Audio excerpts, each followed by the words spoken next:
Everyone, आप सभी का स्वागत है हमारे यूट्यूब चैनल में। तो जैसे कि हमने लास्ट एपिसोड में देखा था कि तियान फेंग को अब उपाधि मिल चुकी होती है। वो तियान फेंग सिटी का नंबर 1 मास्टर बन चुका होता है और अब एपिसोड की शुरुआत होती है। और जैसे ही वो अपनी एडवांस क्लास में एंट्री करता है, सारे के सारे स्टूडेंट उसे मॉनिटर कहते हुए उसे कॉन्ग्रेचुलेट करते हैं। अब ये सब कुछ देख के घबराता हुआ तियांग बाहर निकल जाता है और यहाँ वो सोच रहा होता है कि जब वो पहली बार इस एकेडमी में नया नया आया था तो पहले ही दिन वो गलत क्लास में चला गया था। तो आज भी कहीं उसके साथ ऐसा तो नहीं हो रहा है कि तभी कोई पीछे से उसे हिट करता है। तियान यहाँ चिल्लाते हुए उस पे कहता है कि किसकी हिम्मत हुई मुझे मारने की।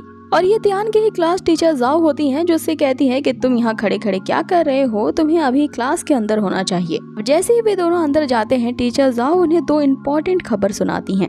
पहली अनाउंसमेंट ये होती है कि 1.5 महीने के अंदर उनका हंटिंग कंपटीशन शुरू होने वाला है, जिसमें सारे स्टूडेंट्स को अपना बेस्ट करना होगा क्योंकि ये इस पूरे एकेडमी की हिस्ट्री का सबसे बड़ा इवेंट होता है। इसमें एक इवोल्यूशन करवाया जाएगा जिसमें सारे डिसिपल्स को पार्टिसिपेट करना होगा। इंस्ट्रक्टर जो तुम्हें रूल्स बताएंगे उन्हीं को तुम्हें फॉलो करना होगा। और उस कंपटीशन में हमारी एडवांस क्लास भी पार्टिसिपेट करेगी, लेकिन एज अ ग्रुप में।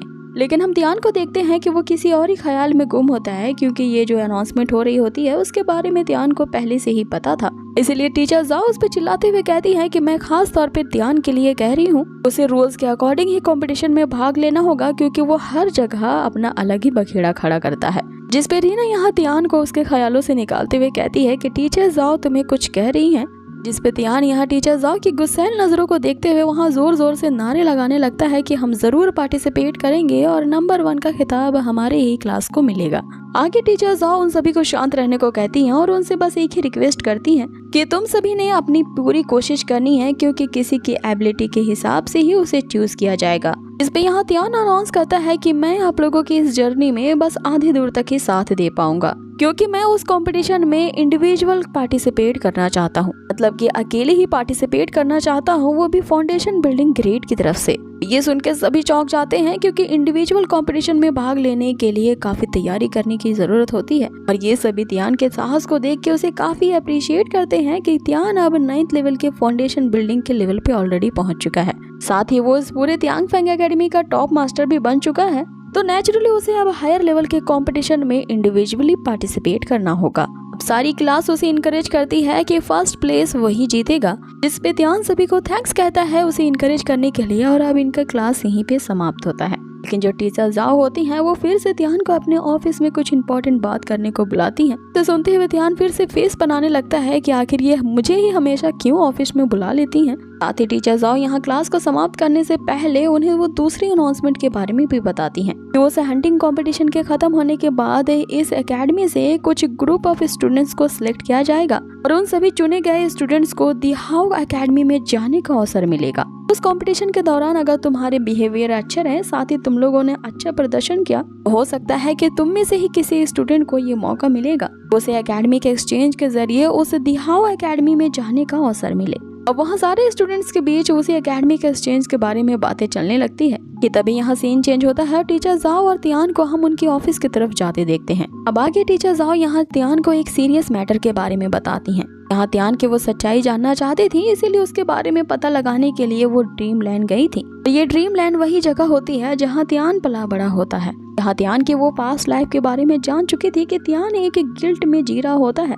कैसे बचपन में उसके हाथों से उसकी सिस्टर का हाथ छूट जाने के कारण वो खाई में गिर जाती है। तियान को अब ये पता नहीं है कि उसकी ये जो बहन है वो जिंदा है या मर गई, लेकिन कहीं ना कहीं वो इस हादसे का जिम्मेदार तियान खुद को ही मानता है। जिस पे तियान उसे कहता है कि ये सारी पिछली बातें हैं और मैं काफी मूव ऑन हो चुका हूँ और मैं इसे पूरी तरह से भूलने की कोशिश कर रहा हूँ और अब मेरी जिंदगी में बस एक ही मकसद है कि मुझे बस ज्यादा से ज्यादा पावरफुल बनना है। जिस पे टीचर जाओ से कहती है कि ये जो तुम अपने दिल में इस तरह के गिल्ट के साथ जी रहे हो, ये तुम्हें एक न एक दिन डुबा ले जाएगी क्योंकि मैंने उस ड्रीम लैंड को काफी करीब से देखा है जो कि अब सिर्फ राख का ढेर है। लेकिन ड्रीम लैंड के इस तरह से डिस्ट्रॉय हो जाने से किसी का भी पास्ट पूरी तरह से इरेज नहीं होता।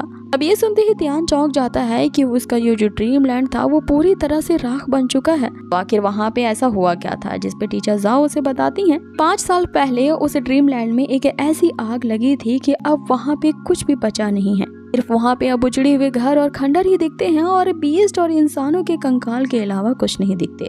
और वो जगह पूरी तरह से राख में बदल चुकी है और जहाँ तुम्हारे साथ वो हादसा हुआ था मैं वहाँ पे भी गई थी। और उस जगह से 1.5 महीने के बाद तुम एक ऐसी जगह पे जा छुपे थे। मैंने उस जगह की भी जाके तलाश की थी, लेकिन वो घर भी पूरी तरह से अब आग में तबाह हो चुका है और वहाँ पे खंडर के अलावा कुछ नहीं है। उस इलाके में दूर दूर तक मेरी नजरें जहाँ भी गई मैंने किसी भी ह्यूमन बीइंग या लिविंग पर्सन को नहीं देखा। इस पे तियान डेस्परेटली टीचर जाओ से उस छोटी लड़की के बारे में पूछने लगता है आखिर उसका क्या हुआ, कि वो जिंदा है या मर गई।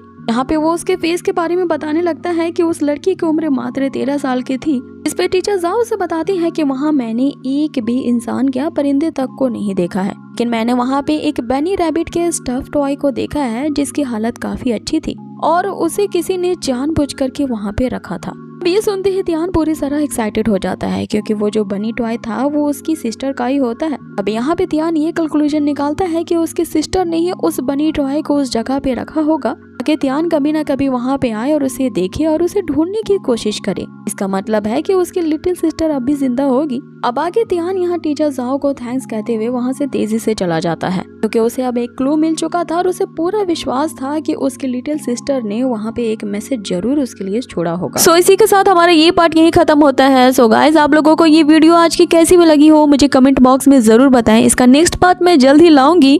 अब इसका नेक्स्ट पार्ट बहुत ही ज्यादा अमेजिंग और भी ज्यादा एडवेंचर होने वाला है।